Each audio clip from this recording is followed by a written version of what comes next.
Ah, yes, the Thundercross. So much potential. So much. The Salomon Thundercross, a hybrid of sorts of two of Salomon's most popular shoes, the Ultra Glide and Speedcross, takes me immediately to Tina Turner's iconic Thunderdome decree: 2 shoes enter, 1 shoe leaves.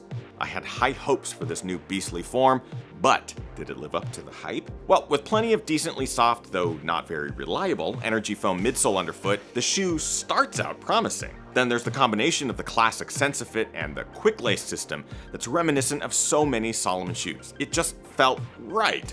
Then you throw in some super aggro lugs that can chop through any soft surface, and perhaps this shoe can crush. But in the end, the Thundercross is a problematic shoe that seems to step backwards with wear and tear and doesn't necessarily take what's great from its parents and transform it in a meaningful way. So where does this shoe fit in the Salomon lineup?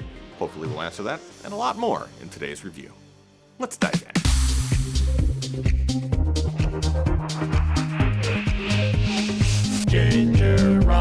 What is up, everybody? Ethan Newberry, the Ginger Runner, here for another Ginger Runner review. Today we're talking about this bad boy from Salomon. It is the Thundercross. Thundercross. Basically, it's a big chonky shoe with big aggressive outsole, but a lot of Speedcross elements and Ultra Glide elements just kind of mushed together into a hybrid shoe. Does it work? Let's find out. Before we dive into the review, 2 quick things. First, have you heard of the GR Crew? If you have, great. If you haven't, link in the description will take you over to our Patreon page where you can join the GR Crew, a group of runners just like yourself from around the world, celebrating all things running and working with each other to inspire and push each other to your limits. We have a Discord server, we do daily live streams, we have great merch that you can get even if you're not on the GR Crew. Also, links in the description. Anyways, it's a lot of fun, helps supports the channel. Check it out. Second, as always, this shoe was provided for review by Running Warehouse. I'm under no obligation to say anything positive or negative about this shoe. I am not financially compensated in any way for anything that I say in this review. All opinions are my own. No one has to approve this review. You're the first to see it, so give yourself a tip of the hat, and let's dive into today's review. Starting with the basics, where we talk about the things that I like and dislike. Today's no different. What are the things that I like about the Thundercross? Let's find out. Comfier Speedcross. I would consider the Salomon Speedcross probably one of their more popular shoes, especially with the OCR crowd. It's one of the first trail shoes that I ever owned, and it really hasn't changed that much over the years. We see some elements of the Speedcross here in the Thundercross, which is a good thing. So we have that really aggressive outsole, we have this sort of upper with the welded overlay elements, the quick lace system. So some of the fun stuff from the Speedcross carries over, and we have a new package, something more suited for longer miles, for trail running, and that's what we got here. Outsole grip, especially when comparing to other Salomon shoes in the trail running line, like the Ultra Glide or the Sense Ride.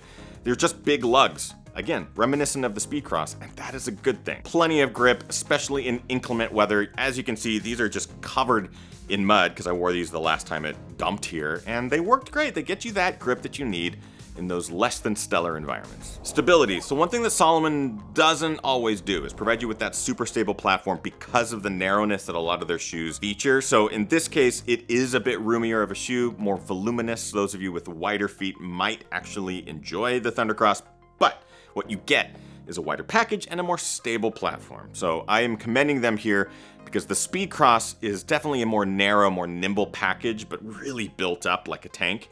This is the more trail running, user-friendly version that has a wider platform. Just better for balance, better for descending, better for shoe trust, I think, in a lot of instances. That being said, it's not all Liege waffles drenched in Canadian maple syrup and that feeling you get when you get the last parking spot at Costco. There are a couple of things that I dislike about the Thundercross. Durability, specifically in the midsole. I don't think Salomon has really dialed in their midsole materials, at least when they are dealing with a higher cushion or a higher stack. This is a problem that I've had in a lot of their different trail offerings that are considered max cushion from Salomon. In this case, we have a lot of cushioning, but it tends to flatten out way too soon. I'm already getting to that point where these shoes are nowhere close to as comfortable as they were right out of the box. I have maybe 60, 70 miles in them, so that's a bit of a bummer. And I just wish they'd stay comfier and cushioned longer. Fit, as you can see with the top of this shoe, the shoe itself is like stretched out quite a bit. So getting a good lockdown in the shoe is quite difficult. You end up having to really crank down the laces, tighten them up, tuck what lace remains into the little pocket of the tongue. You kind of end up running out of real estate when both sides of the upper begin to touch down the middle. At that point, you may need to size down, but you're going to be running into the same issues because everything starts to stretch, fabric overlaps. It just is bothersome. I can't get a good, proper fit in the shoe, and that bums me out. And finally, price. So really, after running in the shoe for a while, I sort of was thinking, oh, this might be a really good entry-level trail shoe or something that will work for those muddier days where you just need lugs, right? At 140 bucks, it's sort of tilting towards the higher end of shoes or something that I would hope to get more life out of. It's just, I don't think you're getting quite as much bang for your buck as I would like. But that's it for dislikes. Let's get a bit more specific in our breakdown where we talk about build quality, comfort, fit, price, looks, starting with build quality. You know, Salomon does do a good job of building their shoes to last through the elements. In this case, the midsole material, a little lackluster. The upper materials like this mesh, everything is beginning to stretch out and overlap. That's a bit of a mistake in my opinion. There's just some choice elements here that aren't working together quite well. Comfort, I'd say right out of the box, they're a comfortable shoe.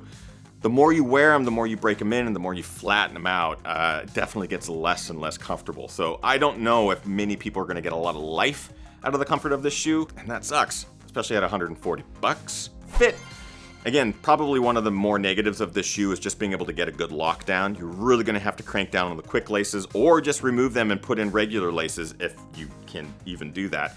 I just wasn't able to get a good lockdown the more I wore this shoe. Price, I already mentioned at $140. I think that's a bit on the steeper end for what you get.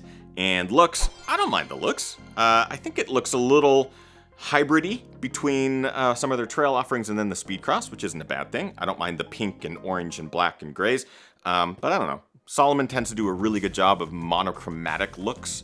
This is sort of in that ballpark with some splashes of color. Don't hate it. Bringing us to our conclusion. So I'd say that the Thundercross shows promise, but is also a bit problematic. So the Speedcross was certainly one of my first trail shoes, really great in that muddy OCR environment, not really comfortable for long runs, and really built up like a tank.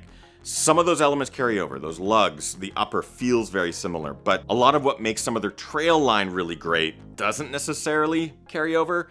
Comfort, cushioning that lasts a long time, an upper that feels and fits nice and precise. It just is a bit sloppy, and I don't think it's built quite right. I hope Salomon figures this out, because I think the shoe shows a lot of promise, and I do think it'll work really well as an entry-level trail shoe that gets you through mucky stuff.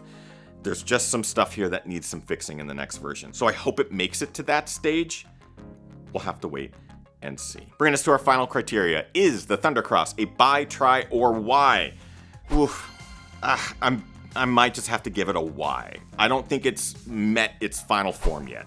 And so for that, it's sort of a work in progress, which makes me kind of want to wait on it and not spend the 140 bucks. There's plenty of other shoes out there that'll get you plenty of grip and lots of comfort and last you a long time at that price point. So I want to like it. I just don't think I can this round. Hopefully next time. I'm optimistic. Tables now turned to you. Have you tried the Thundercross? Is it something that interests you at all? Do you run in Salomon regularly? Let me know in the comments of this video. Let's keep that dialogue going. And if you want more information, if you would like to get a pair of the Thundercross for yourself or any running gear, nutrition, apparel, anything, links in the description will take you over to Running Warehouse. They are affiliate links. They do cost you nothing, but they do help the channel out. So consider throwing a couple bucks our way rather than lining the pockets of the Bezoses of the world. You get to help the channel and the creators that you like by using the links. So consider that. That's it. Hope you're getting out there, training hard, racing harder, and partying the hardest. I know I am. We'll see you guys next week. Bye.